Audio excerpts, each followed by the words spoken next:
Fala galera, beleza? Então nesse vídeo aqui fica aí uma referência de como que está ficando a qualidade agora de entalhes. Nesse caso aqui é o entalhe pelo processo VBIT, aquele que é gerado automaticamente pelo programa. Então, por exemplo, nessa situação vai ser uma escrita, tá? E a questão da profundidade com que esse entalhe é feito de forma automática pelo programa. A gente seleciona e coloca lá. Lembrando que nesses processos de entalhe por VBIT, o que o programa considera? Se é um risquinho mais estreito, estou dizendo assim, entre um vetor e outro, no caso de escrita, o espaço que tem dentro da letra, ele vai descer um tanto. Se é uma letra mais larga, vai descer outro tanto.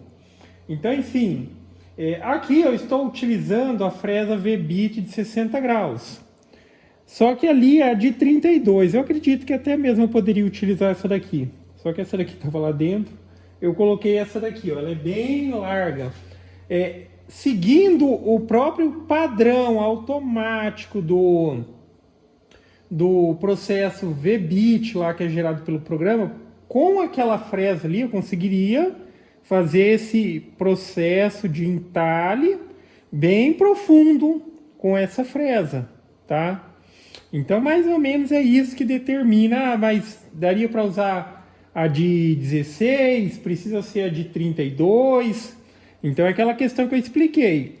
Se é um risco entre espaços ali menor, a fresa vai entrar menos, ou seja, essa capacidade de corte aqui seria o suficiente. Nessa situação seria também, tá ok? Mas eu estou utilizando a mais larga aqui. Agora já essa me permite fazer o processo em uma área bem mais larga também. Mas geralmente assim esses processos, principalmente de entalhe do tipo VBIT, ele não costuma ser tão profundo assim. Em algumas situações, dependendo, é até bom intervir, porque além do processo que é gerado automático, que a fresa ela vai calcular para que de maneira lá no fundo do corte fique fininho, existe a possibilidade de trabalhar com a profundidade plana, que é a situação na qual, como eu estou trabalhando com vetores largos, eu sei que entraria muito no material e eu não quero isso, aí eu determino para que seja feito através de profundidade plana. A fresa ela vai entalhar até uma profundidade e o restante vai ser plano. E mencionando nessa situação, é muito melhor utilizar uma fresa auxiliar para fazer essa profundidade plana. Porque como as fresas do tipo VBIT ela só tem uma pontinha fininha, para fazer desbaste ela utilizaria simplesmente essa pontinha, demoraria muito. Então nesse tipo de processo já tem a opção lá, você pode calcular para utilizar uma fresa auxiliar. Essa dá o detalhamento do processo, aí você substitui por uma fresa larga, ela vem e faz a remoção do excesso de material, tá ok? Eu vou zerar aqui. Eu não zerei ainda. Zerar no zoiômetro aqui mesmo. Não tem tanta exigência de precisão nesse corte.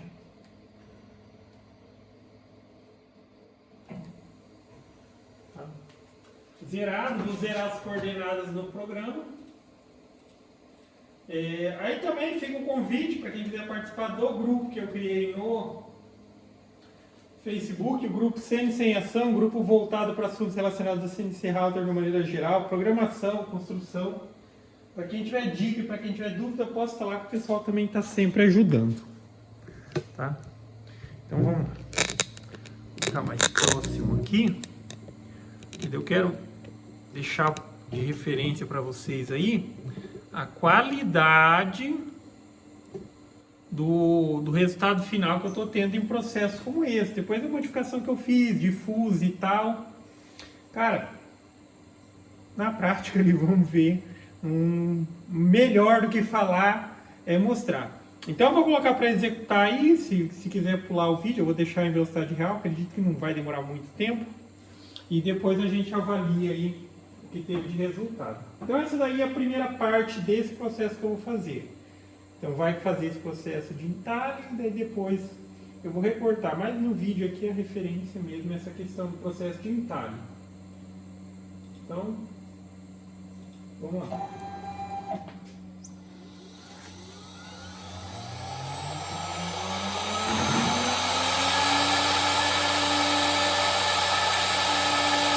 A 1800 milímetros, hein?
Então tá aí, no caso do trabalho que eu estou fazendo, a primeira parte está concluída.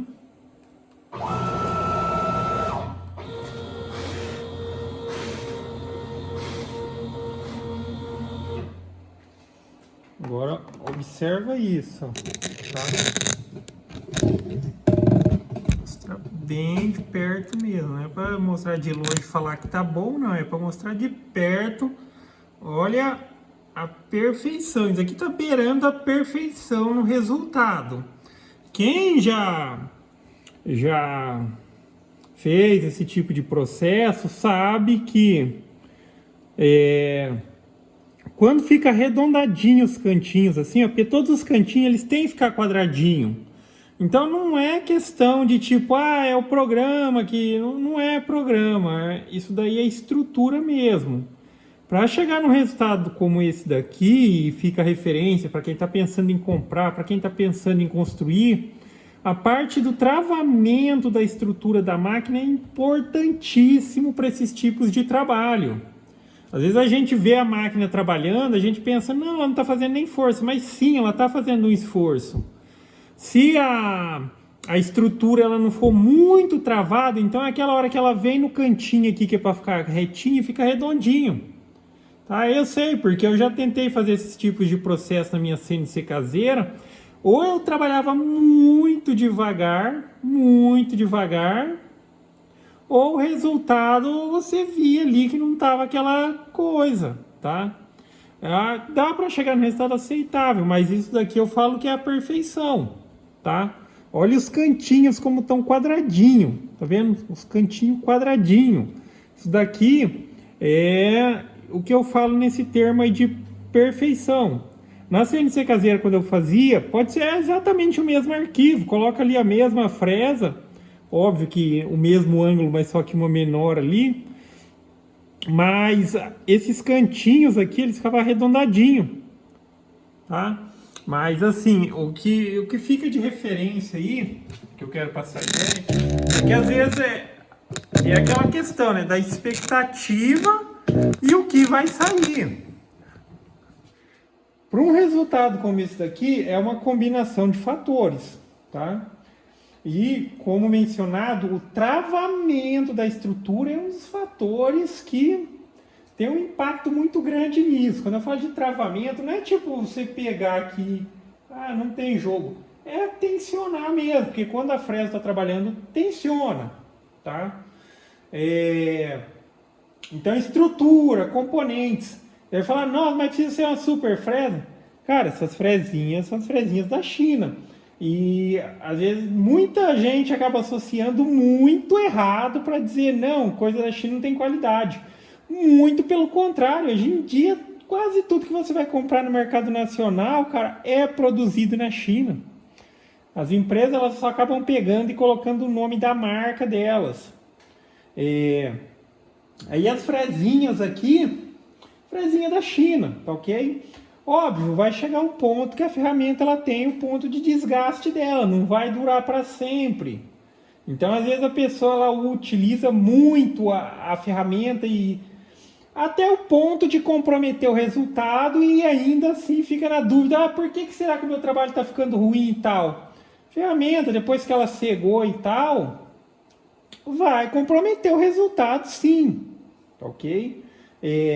Fresas, por exemplo, que nem essas e tal, é fácil de já saber ali na hora que elas estão pedindo para fazer a substituição. Eu não vou dizer nem dá para afiar e tal, porque é um pouco complicado de afiar certinho. Mas a partir do momento que uma ferramenta que nem essa começa a queimar material, já foi, tá? Mas é toda aquela questão de tipo, nenhum processo produtivo eficiente você utiliza até o ponto limite a ferramenta.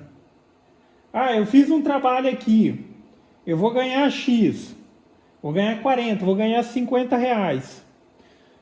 Se eu destinar 10%, não precisa nem ser isso, eu estou dizendo ali muito ainda, 5, 10% desse valor e colocar aqui, ó, vou separando esse valor, cara, muito antes da necessidade da troca da ferramenta, eu já tenho valor suficiente para substituir a ferramenta e sempre continuar oferecendo qualidade, tá ok?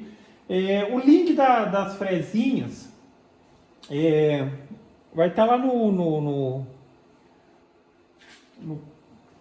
site feitodemadeira.com, tá? E quando eu comprei, ainda eu comprei um joguinho da de 60, que é aquela que está lá, então tem tanto essa daqui quanto essa aqui, daí tem uma outra, acho que é de 22, aquela ali que está ali é de 32. E elas são as de 60, e daí eu também comprei as de 50, a de 90. A diferença é que na hora de fazer o rasgo ali, a de 60 ela é mais fechadinha assim. Tá? Então dá para ter um nível de detalhamento maior. Aquela ali, ó, também oferece um bom detalhamento, só que ela é mais, como ela é mais aberta assim, ó, 90, aí aqui, se eu utilizasse exatamente ela para fazer esse exatamente processo, ele ficaria mais largo as linhas, tá? Aí é só questão de adequação. Mas enfim, daí eu vou deixar o link lá no site feitodemadeira.com.br, é só entrar na parte de cima, na parte recomendada, lá tem algumas fresas que eu comprei que eu recomendo. Mas é isso, tá? A gente fala, não é a questão de falar num equipamento caseiro e tal, é só a questão de passar a realidade. Porque quando eu montei a minha CNC caseira, eu tinha a expectativa de conseguir fazer trabalhos com essa perfeição, mas aprendendo, a gente vai errando e aprendendo.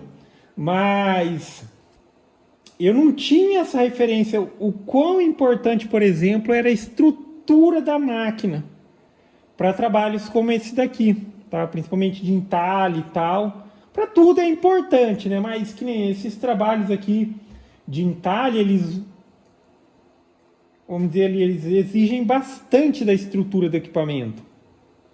Se ele desloca e por ser uma estrutura frágil, ele tem aquele jogo, aquele balanço, o resultado final nunca vai ser o que você espera, ok? Mas que fique a referência, cara. Agora aqui, ó, tá beirando a perfeição. Vou dizer que tá perfeito, não tem como criticar. Eu mostrei aqui pra vocês no detalhe. Porque às vezes eu poderia também, tipo, mesmo não sendo um resultado legal, eu mostrar de longe, olha como que ficou legal e tal, tá vendo? Ficou bonito. Às vezes a pessoa acaba tomando isso como referência e segue um caminho errado.